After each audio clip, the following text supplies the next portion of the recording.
श्री दुर्गा सप्तशती प्रथम अध्याय। मेधा ऋषि का राजा सूरथ और समाधि को भगवती की महिमा बताते हुए मधुकैटभ वध का प्रसंग सुनाना। प्रथम चरित्र के ब्रह्मा ऋषि, महाकाली देवता, गायत्री छंद, नंदा शक्ति, रक्तदंती का बीज, अग्नि तत्व और ऋग्वेद स्वरूप है। महाकाली देवता की प्रसन्नता के लिए प्रथम चरित्र के जप में विनियोग किया जाता है। भगवान विष्णु के सो जाने पर मधु और कैटभ को मारने के लिए कमल जन्मा ब्रह्मा जी ने जिनका स्तवन किया था, उन महाकाली देवी का मैं सेवन करता हूँ। वह अपने 10 हाथों में खड्ग, चक्र, गदा, बाण, धनुष, परिघ, शूल, भुसुंडी, मस्तक और शंख धारण करती है। उनके 3 नेत्र हैं। वे समस्त अंगों में दिव्य आभूषणों से विभूषित है और उनके शरीर की कांति नीलमणि के समान है तथा वे 10 मुख और 10 पैरों से युक्त है। मार्कंडेय जी कहते हैं, सूर्य के पुत्र सावर्णी जो 8वें मनु कहे जाते हैं, उनकी उत्पत्ति कथा विस्तार पूर्वक कहता हूँ, सुनो। सूर्य कुमार महाभाग सावर्णी भगवती महामाया के अनुग्रह से जिस प्रकार मनवंतर के स्वामी हुए, वही प्रसंग सुनाता हूँ। पूर्व काल की बात है। स्वरोचिस मनवंतर में सुरुथ नाम के एक राजा थे, जो चैत्र वंश में उत्पन्न हुए थे। उनका समस्त भूमंडल पर अधिकार था। वे प्रजा का अपने औरस पुत्रों की भांति धर्म पूर्वक पालन करते थे। तो भी उस समय कोलाद्विवंशी नाम के क्षत्रिय उनके शत्रु हो गए। राजा सूरथ की दंड नीति बड़ी प्रबल थी।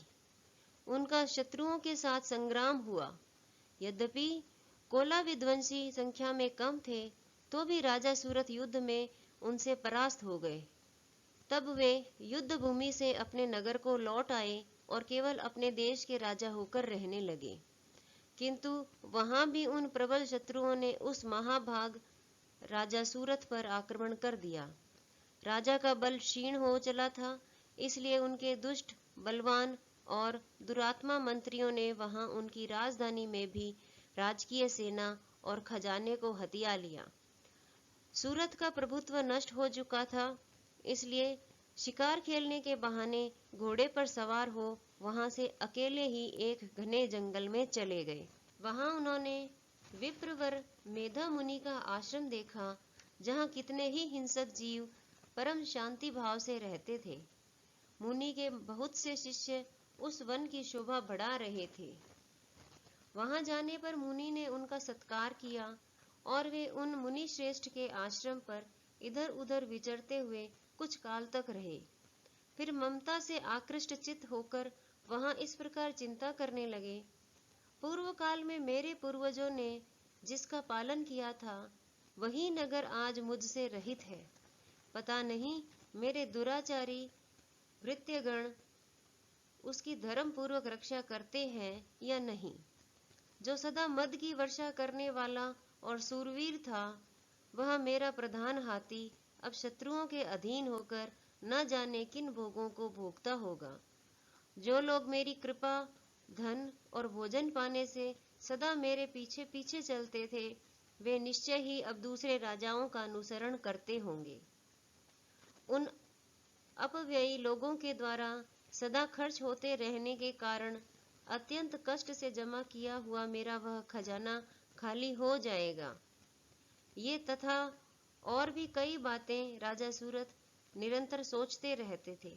एक दिन उन्होंने वहां विप्रवर मेधा के आश्रम के निकट एक वैश्य को देखा। उससे पूछा, भाई तुम कौन हो? यहाँ तुम्हारे आने का क्या कारण है?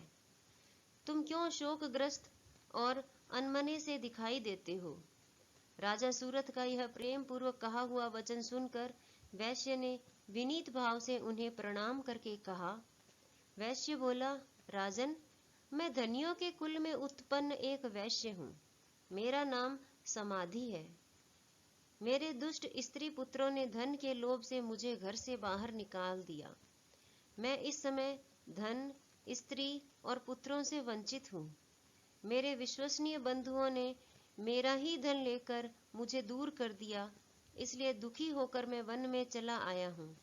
यहाँ रहकर मैं इस बात को नहीं जानता कि मेरे पुत्रों की, स्त्री की और स्वजन की कुशल है या नहीं। इस समय घर में वे कुशल से रहते हैं अथवा उन्हें कोई कष्ट है। वे मेरे पुत्र कैसे हैं? क्या वे सदाचारी हैं अथवा दुराचारी हो गए हैं? राजा ने पूछा, जिन लोभी स्त्री और पुरुष आदि ने धन के कारण तुम्हें घर से निकाल दिया, उनके प्रति तुम्हारे चित्त में इतना स्नेह का बंधन क्यों है? वैश्य बोला, आप मेरे विषय में जैसी बात कहते हैं वह सब ठीक है, किंतु क्या करूं? मेरा मन निष्ठुरता नहीं धारण करता। जिन्होंने धन के लोभ में पड़कर पिता के प्रति स्नेह, पति के प्रति प्रेम तथा आत्मीय जन के प्रति अनुराग को तिलांजलि दे मुझे घर से निकाल दिया है, उन्हीं के प्रति मेरे हृदय में इतना स्नेह है। महामते, गुणहीन बंधुओं के प्रति भी जो मेरा चित्त इस प्रकार प्रेम मग्न हो रहा है, यह क्या है? इस बात को मैं जानकर भी नहीं जान पाता। उनके लिए मैं लंबी सांसें ले रहा हूँ और मेरा हृदय अत्यंत दुखित हो रहा है। उन लोगों में प्रेम का सर्वथा अभाव है, तो भी उनके प्रति जो मेरा मन निष्ठुर नहीं हो पाता, इसके लिए क्या करूं? मार्कंडेय जी कहते हैं, ब्रह्मन, तदंतर राजाओं में श्रेष्ठ सूरत और समाधि नामक वैश्य दोनों साथ साथ मेधा मुनि की सेवा में उपस्थित हुए और उनके साथ यथा योग्य न्यायानुकूल विनयपूर्ण बर्ताव करके बैठे। तत्पश्चात वैश्य और राजा ने कुछ वार्तालाप आरंभ किया। राजा ने कहा, भगवन, मैं आपसे एक बात पूछना चाहता हूँ, उसे बताइए। मेरा चित्त अपने अधीन न होने के कारण वह बात मेरे मन को बहुत दुख देती है। जो राज्य मेरे हाथ से चला गया है, उसमें और उसके संपूर्ण अंगों में मेरी ममता बनी हुई है। मुनि श्रेष्ठ, यह जानते हुए भी कि वह अब मेरा नहीं है, अज्ञानी की भांति मुझे उसके लिए दुख होता है। यह क्या है? इधर यह वैश्य भी घर से अपमानित होकर आया है। इसके पुत्र, स्त्री और भृत्यों ने इसे छोड़ दिया है। स्वजनों ने भी इसका परित्याग कर दिया है, फिर भी यह उनके प्रति अत्यंत हार्दिक स्नेह रखता है। इस प्रकार यह तथा मैं दोनों ही बहुत दुखी हैं, जिसमें प्रत्यक्ष दोष देखा गया है। इस विषय के लिए भी हमारे मन में ममता जनित आकर्षण पैदा हो रहा है। महाभाग, हम दोनों समझदार हैं, तो भी हम में जो मोह पैदा हुआ है, यह क्या है? विवेक शून्य पुरुष की भांति मुझ में और इसमें भी यह मूढ़ता प्रत्यक्ष दिखाई देती है। ऋषि बोले, महाभाग, विषय मार्ग का ज्ञान सब जीवों को है। इसी प्रकार विषय भी सबके लिए अलग अलग हैं। कुछ प्राणी दिन में नहीं देखते, दूसरे रात में नहीं देखते, तथा कुछ जीव समझदार होते हैं तथा कुछ जीव ऐसे होते हैं जो दिन और रात्रि में भी बराबर ही देखते हैं।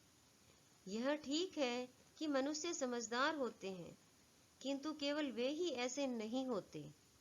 पशु, पक्षी और मृग आदि सभी प्राणी समझदार होते हैं। मनुष्यों की समझ भी वैसी ही होती है जैसी उन मृग और पक्षियों की होती है, तथा जैसी मनुष्यों की होती है वैसी ही उन मृग, पक्षी आदि की होती है। यह तथा अन्य बातें भी प्रायः दोनों में समान ही है। समझ होने पर भी इन पक्षियों को तो देखो, यह स्वयं भूख से पीड़ित होते हुए भी मोहवश बच्चों की चोंच में कितने चाव से अन्न के दाने डाल रहे हैं। नरश्रेष्ठ, क्या तुम नहीं देखते कि ये मनुष्य समझदार होते हुए भी लोभवश अपने किए हुए उपकार का बदला पाने के लिए पुत्रों की अभिलाषा करते हैं। यद्यपि उन सब में समझ की कमी नहीं है, तथापि वे संसार की स्थिति बनाए रखने वाले भगवती महामाया के प्रभाव द्वारा ममता में भंवर से युक्त मोह के गहरे गर्त में गिराए गए हैं। इसलिए इसमें आश्चर्य नहीं करना चाहिए। जगदीश्वर भगवान विष्णु की योग निद्रा रूपा जो भगवती महामाया है, उन्हीं से यह जगत मोहित हो रहा है। वे भगवती महामाया देवी ज्ञानियों के भी चित्त को बलपूर्वक खींचकर मोह में डाल देती है।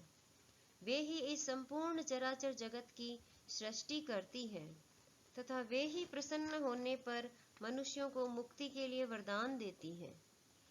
वे ही पराविद्या संसार बंधन और मोक्ष की हेतुभूता सनातनी देवी तथा संपूर्ण ईश्वरों की भी अधीश्वरी है। राजा ने पूछा, राजन, जिन्हें आप महामाया कहते हैं, वे देवी कौन है? ब्रह्मन, उनका आविर्भाव कैसे हुआ तथा उनके चरित्र कौन कौन है? ब्रह्मवेताओं में श्रेष्ठ महर्षि, उन देवी का जैसा प्रभाव हो, जैसा स्वरूप हो और जिस प्रकार प्रादुर्भाव हुआ, वह सब मैं आपके मुख से सुनना चाहता हूँ। ऋषि बोले, राजन, वास्तव में तो वे देवी नित्य स्वरूपा ही है। संपूर्ण जगत उन्हीं का रूप है तथा उन्होंने समस्त विश्व को व्याप्त कर रखा है। तथापि उनका प्राकट्य अनेक प्रकार से होता है, वह मुझसे सुनो। यद्यपि वे नित्य और अजन्मा है, तथापि जब देवताओं का कार्य सिद्ध करने के लिए प्रकट होती है, उस समय लोक में उत्पन्न हुई कहलाती है।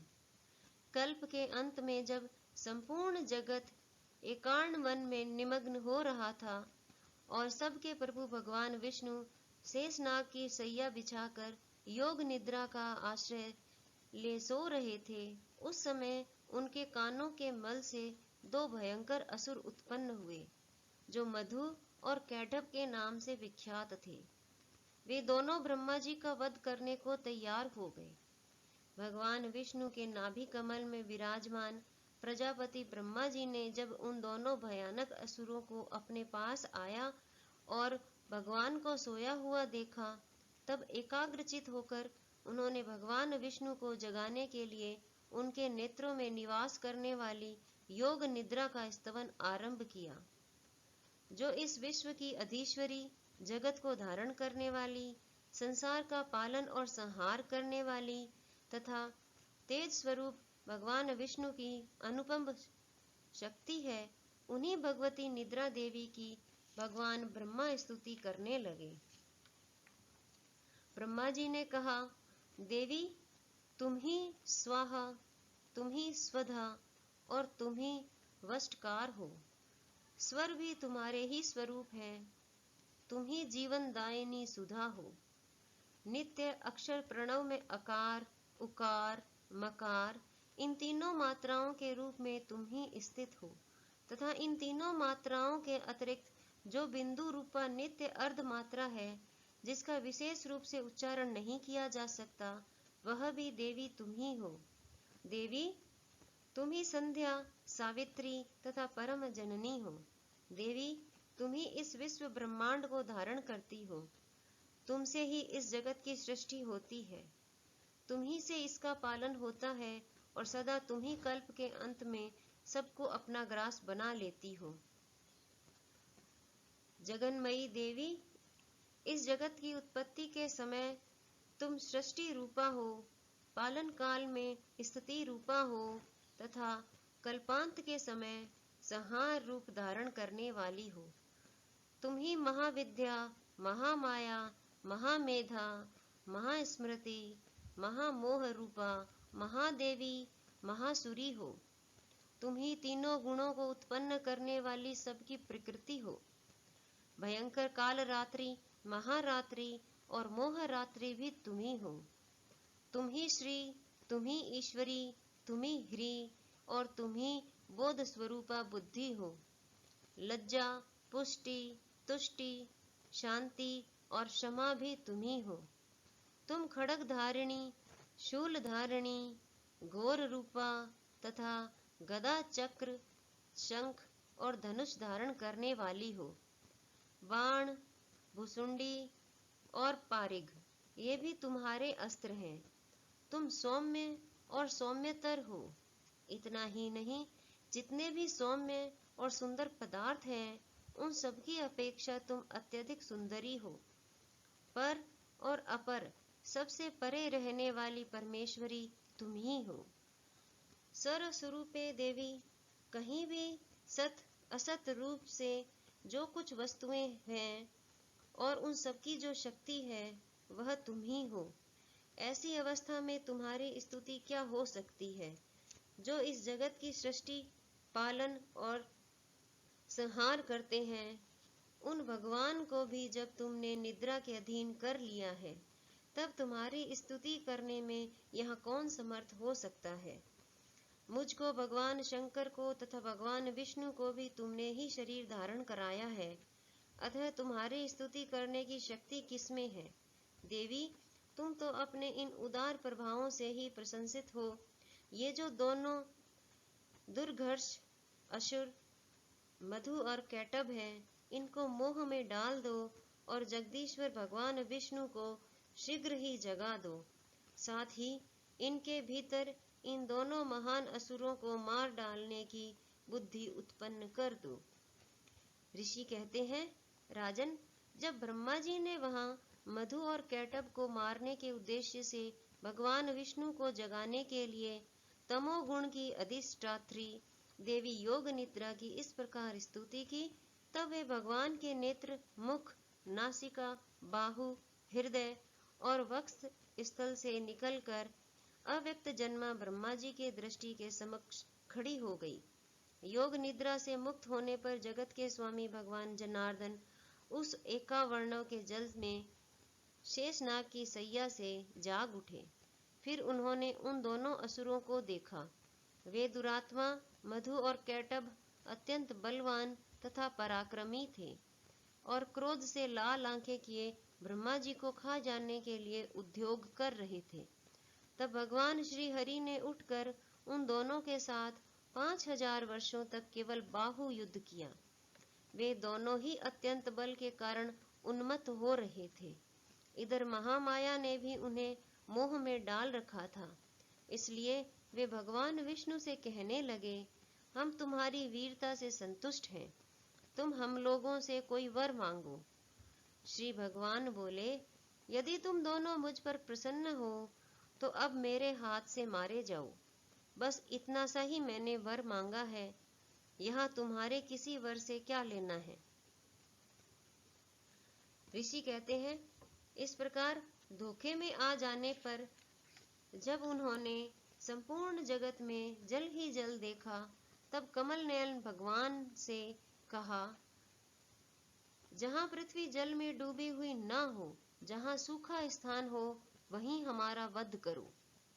ऋषि कहते हैं, तब तथास्तु कहकर शंख, चक्र और गदा धारण करने वाले भगवान ने उन दोनों के मस्तक अपनी जांघ पर रखकर चक्र से काट डाले। इस प्रकार ये देवी महामाया ब्रह्मा जी की स्तुति करने पर स्वयं प्रकट हुई थी। अब पुनः तुमसे उनके प्रभाव का वर्णन करता हूँ, सुनो। इस प्रकार श्री मार्कंडेय पुराण में सावर्णिक मनवंतर की कथा के अंतर्गत देवी महात्म्य में मधु कैटभ वध नामक पहला अध्याय पूरा हुआ।